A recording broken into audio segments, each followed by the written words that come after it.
Hello. Hi traders ఎలా ఉన్నారు? Welcome to our channel. ఈ వీడియోను లాస్ట్ వరకు చూడండి. ఈ వీడియోలో ఏంటంటే, ఈ డిసెంబర్ మంత్‌లో పెరగడానికి రెడీగా ఉన్న స్టాక్స్‌ని ఇంకా బ్రేకౌట్ ఇచ్చిన స్టాక్స్‌ను మీకైతే స్వింగ్ అండ్ పొజిషనల్ ట్రేడింగ్ కోసం మీ ముందుకైతే తీసుకొని రావడం జరిగింది. ఈ వీడియోని లాస్ట్ వరకు చూడండి. ఈ వీడియోలో నేను చాలా మంచి వాల్యుబుల్ కంటెంట్ అయితే చెప్తాను.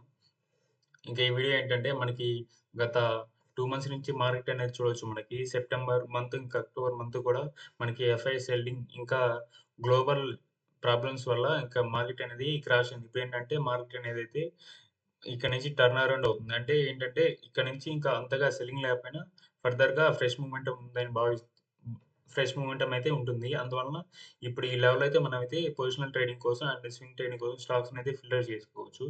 వీటిల్లో ఏంటంటే మనం స్టాక్స్‌లో ఇన్వెస్ట్ చేసి ఎప్పుడైతే మనకి మంచి ప్రాఫిట్స్ వస్తాయో అప్పుడైతే ఎగ్జిట్ అవుతాం. దీంట్లో మనం డైలీ సిస్టమ్ ముందు కూర్చొని ఆపరేట్ చేయాల్సినంత అవసరం అయితే ఉండదు. వీటేంటంటే మనం సింపుల్‌గా అలర్ట్స్ పెట్టుకుంటే చాలు.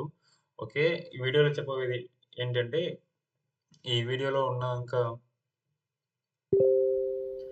స్వింగ్ అండ్ పొజిషనల్ ట్రేడింగ్ కోసం స్టాక్స్‌నైతే మీ ముందుకైతే తీసుకొనొచ్చాను. ఆ స్టాక్స్ ఏంటియో చూద్దాం. వాటిల్లో నేను చెప్పే ఫస్ట్ స్టాక్ వచ్చేసి ఏంటంటే రిలయన్స్ అండి. చూడొచ్చు గత 1 మంత్ నుంచి ఈ స్టాక్ అనేది కూడా ఇక్కడ 600 లెవెల్ నుంచి మొత్తం దాదాపుగా చాలా వరకు కరెక్ట్ ఉంది. ఇప్పుడేంటంటే స్టాక్ అనేది మనకు చూడొచ్చు. ఇక్కడ నుంచి మళ్ళీ హై వద్దకెళ్ళడానికైతే ట్రై చేస్తుంది. ఇప్పుడేంటంటే మనకి స్టాప్ లాస్ కూడా తక్కువగా ఉంది. ఇప్పుడైతే మనం సింగ్ అండ్ పొజిషనల్ ట్రేడింగ్ కోసం ఈ స్టాక్‌లో అయితే మనమైతే ఇన్వెస్ట్ చేసుకోవచ్చండి. ఈ యొక్క టార్గెట్ ఏంటంటే ఈ లెవెల్ వరకు ఎళ్తుంది. అయితే దీనికి మనకి 1 మంత్ పట్టొచ్చు, 1 వీక్ అయినా పట్టొచ్చు. ఎప్పటికైనా ఈ స్టాక్ అనేది ఆ లెవెల్‌కైతే ఎళ్తుంది. దీంట్లో మీ యొక్క రిస్క్ రివార్డ్‌ని బట్టి ఈ స్టాక్‌లో అయితే ఇన్వెస్ట్ చేసుకోండి. ఫస్ట్ స్టాక్ వచ్చేసి రిలయన్స్ అండి. ఇక సెకండ్ స్టాక్ వచ్చేసి ఎక్సైడ్ ఇండస్ట్రీస్ అండి. ఈ స్టాక్ చూడొచ్చు మనకి గత గత జూన్ లెవెల్‌లో 570 వరకెళ్ళి మళ్ళీ కరెక్టే. మళ్ళీ ఈ స్టాక్ అనేది మళ్ళీ అదే లెవెల్‌కెళ్ళడానికి ట్రై చేస్తుంది కాబట్టి, మనం కూడా ఈ లెవెల్‌లో మంచి లెవెల్‌లో బై చేయడానికి చాలా మంచి ఆపర్చునిటీ ఉంది. చూడొచ్చు జూన్ లెవెల్‌లో ఈ లెవెల్‌కొచ్చి మళ్ళీ స్టాక్ అనేది అప్పర్ సైడ్ అయితే ఎళ్ళడం జరిగింది. మళ్ళీ లో లెవెల్‌కొచ్చింది. మళ్ళీ లెవెల్ వరకు ఎళ్తుంది కాబట్టి, మనం దీంట్లో కూడా ఇన్వెస్ట్ చేసి మనకు మంచి రిటర్న్స్ అయితే వస్తాయి. దీంట్లో కూడా మీరు మంచి రిస్క్ రివార్డ్ రేషియో పెట్టి మీరైతే ఇన్వెస్ట్ చేసుకోవచ్చు. ఇక థర్డ్ స్టాక్ వచ్చేసి యాస్ట్రాల్ అండి. ఈ స్టాక్ కూడా మీకు తెలుసు. ఇదేంటంటే ఇది పైపులకి ఇంకా వివిధ మెటీరియల్స్‌నయితే తయారు చేస్తుంది. ఈ స్టాక్ కూడా చూడొచ్చు. మనకి దాదాపుగా 2400 లెవెల్ నుంచి దాదాపుగా మనకి చాలా వరకు కరెక్ట్ అయ్యి, మళ్ళీ ఇక్కడేంటంటే చాలా వరకు డిమాండ్ జోన్ వద్ద ఉంది. ఇప్పుడేంటంటే ఈ స్టాక్ అనేది మనకి ఇంకా పైకి వెళ్ళడానికి చాలా మంచి ఆస్కారం ఉంది. ఇంకా చూడొచ్చు మనకి మంచి ప్రైస్ యాక్షన్ ఉంది కాబట్టి ఈ లెవెల్‌లో ఇన్వెస్ట్ చేసుకున్నా మనకి మంచి రిటర్న్స్ రావడానికి చాలా ఆస్కారం ఉంది. అందువలన ఈ స్టాక్ కూడా మీరు స్వింగ్ అండ్ పొజిషన్ ట్రేడింగ్ కోసం మీ యొక్క వాచ్ లిస్ట్‌లో ఉంచుకోవచ్చు. ఈ స్టాక్స్ అన్నీ కూడా గత క్వార్టర్‌లో మంచి రిజల్ట్సే ఇచ్చాయండి. వాటిని కూడా నేను ఇది వెరిఫై చేశాను. ఇక తర్వాత స్టాక్ వచ్చేసి బ్లూ స్టార్ అండి. ఈ స్టాక్ కూడా చూడొచ్చు. ఈ స్టాకు మనకి గత అక్టోబర్ మంత్‌లో మనకి 2200 ఆ లెవెల్ వరకెళ్ళి మళ్ళీ ఇప్పుడు కరెక్టే. మళ్ళీ ఈ లెవెల్ నుంచి మళ్ళీ టర్న్ అంటే మళ్ళీ పైకెళ్ళడానికి చూస్తుంది కాబట్టి, మనం ఈ లెవెల్‌లో కూడా మనం మంచిగానే ఇప్పుడైతే యాడ్ చేసుకోగలిగిన స్టాక్ అండి. మనకి మంచిగా డిమాండ్ జోన్ వద్ద లభిస్తుంది. ప్రైస్ యాక్షన్ కూడా బాగుంది. ఇంకా మనకి ఇంకా మనకి ఈ లెవెల్ నుంచి హైయర్ సైడ్ వెళ్ళడానికి కాబట్టి మీ యొక్క రిస్క్ రివార్డ్‌ని బట్టి ఈ స్టాక్స్‌లో అయితే ఇన్వెస్ట్ చేసుకోండి. ఇక ఇంకో స్టాక్ వచ్చేసి నేను ఫిల్టర్ చేసిన స్టాక్‌లో ఇంకో స్టాక్ వచ్చేసి టాటా స్టీల్ అండి. ఈ టాటా స్టీల్ స్టాక్ అనేది మీ అందరికీ కూడా మోస్ట్‌లీ కూడా అందరికీ కూడా తెలిసే ఉంటుంది. ఈ స్టాక్ చూడొచ్చు.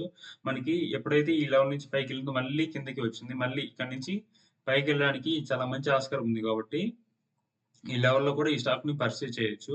ఈ స్టాక్ ఈ నీ చెప్పిన స్టాక్స్‌లో నేను కూడా కొన్ని ఇన్వెస్ట్ చేశాను. ఆ స్టాక్స్ ఏంటి అనేది నేను నెక్స్ట్ ఫర్దర్ వీడియోస్‌లో అయితే మీకైతే చెప్తాను. ఇక ఇక ఇంకా నెక్స్ట్ స్టాక్ వచ్చేసి ఐఆర్‌సీటీసీ అండి. ఇది పిఎస్‌యు స్టాక్ అండి. చూడొచ్చు మనకి దాదాపుగా 1060 దాదాపు 1100 నుంచి స్టాక్ అనేది దాదాపు చాలా వరకు కరెక్ట్ అయింది. ఇప్పుడేంటంటే చాలా మంచి వాల్యూ జోన్‌లో దొరుకుతుంది. ఈ లెవెల్‌లో మనం స్టాక్స్‌లో ఇన్వెస్ట్ చేయడం వల్ల ఏంటంటే మనకి మంచి రిటర్న్స్ రావడానికి ఆస్కారం ఉంది. ఇంకా ఏంటంటే మనకి రిస్క్ అనేది లోవర్ సైడ్ చాలా తక్కువగా ఉంది. ఇంకా ఏంటంటే మనకి మార్కెట్ అనేది కూడా మనకి బౌన్స్ అవుతుంది కాబట్టి మన ఫేవర్‌లో మార్కెట్ మూవ్ అవుతుంది కాబట్టి, అప్పుడు స్టాక్స్ కూడా మన ఫేవర్‌లోనే బుల్లిష్‌గా వెళ్ళడానికైతే చాలా మంచి ఆస్కారం ఉంది. ఏంటంటే స్టాక్స్ అన్నీ కూడా లోవర్ లెవెల్‌లో దొరుకుతున్నాయి. ఇప్పుడేంటంటే సిస్టమ్‌లో షార్ట్స్ అనేవుంటాయి. అవి షార్ట్స్ అనేవి కవర్ అవ్వడం వల్ల స్టాక్స్ అన్నీ కూడా ఇంకా స్పీడ్‌గా పెరుగుతాయి. వీటిలో ఏంటంటే మనకి ఎప్పుడైతే మంచి రిజల్ట్స్ కనిపిస్తాయో 4-5% అప్పుడైతే ఎగ్జిట్ అయితే అవ్వచ్చు. నా కెపాసిటీకి నేను ఇన్వెస్ట్ చేసిన క్యాపిటల్‌కి నాకెప్పుడైతే మంచి రిజల్ట్స్ వస్తాయనిపిస్తాయో అప్పుడు నేను వాటిలో అయితే ఎగ్జిట్ అవుతాను. ఇవే అండి. ఇంకా ఇంకో స్టాక్ కూడా ఉంది. చెప్పడం మర్చిపోయాను. ఇంకో స్టాక్ వచ్చేసి అమరాజా బ్యాటరీస్ అండి. ఈ స్టాక్ కూడా మీ అందరికి తెలుసు. చూడొచ్చు. ఇది ఇక్కడి నుంచి దాదాపుగా మనకి చాలా వరకు క్రాష్ ఇచ్చి, చాలా వరకు హై వెళ్ళి మరిప్పుడేంటంటే కరెక్టే మనకి మంచి చాలా గోల్డెన్ లెవెల్‌లో దొరుకుతుంది. ఈ ఈ లెవెల్‌లో మన స్టాక్‌నయితే ఖచ్చితంగా పర్చేజ్ చేయొచ్చండి. ఎందువల్ల అంటే ఇది మనకి ఫిబొనాకీ లెవెల్ 0.6 ఈ లెవెల్ వద్ద దొరుకుతుంది. ఈ లెవెల్‌లో దొరికే స్టాక్స్ అన్నీ కూడా చాలా మంచి రిటర్న్స్ అయితే ఇస్తాయి. వీటిలో మీరు రిస్క్ రివార్డ్ పెట్టి మీరు ఈ స్టాక్స్‌లో అయితే ఇన్వెస్ట్ చేసుకోవచ్చండి. ఇంకింతే అండి ఈ వీడియో. ఈ వీడియోలో లాస్ట్ వరకు చూసినందుకు థాంక్స్ అండి. థాంక్స్. జై హింద్.